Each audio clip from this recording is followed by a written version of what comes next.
I actually failed algebra, failed geometry, and made a D in calculus.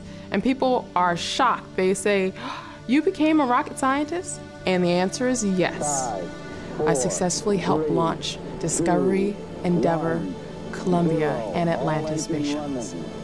Liftoff. We have a liftoff.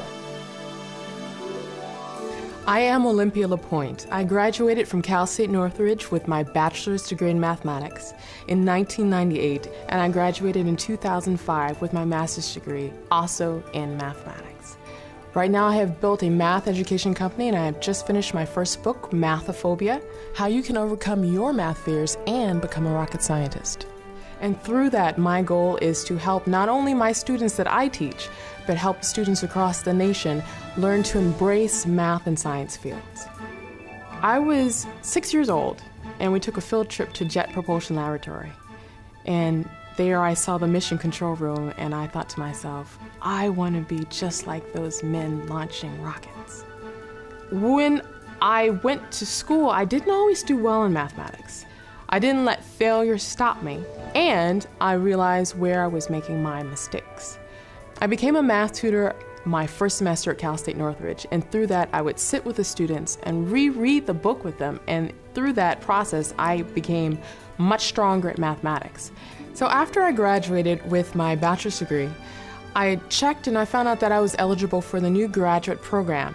That meant that corporations liked new graduates, and so I talked to my mentors to find out the different options I had. I contacted them, sent reference letters and resumes to the corporate college recruiters, and therefore I was able to gain my position at the Boeing Company, and I worked there as a rocket scientist for nearly 10 years. I would recommend getting not only a bachelor's degree, but a master's degree as well. For me, I was able to use those skills and transfer them over to the projects that I was working with. For the Boeing Company, I used mathematics and science to calculate the probability of catastrophic explosion within the space shuttle's flight. I used mathematics to help design the space shuttle main engine as well as launch it. And through that process, I learned the ability to manage projects. And with additional responsibility, I was given the opportunity to present to NASA to authorize the space flight. It took a level. It took steps and steps and steps and steps to finally get to the point of leadership where not only I could help on a massive scale within the engineering design and launch, but later so I could branch off and build my own company with those same sets of skills. Most people think that when they go into math or science careers, the only thing you can do is teach at a university.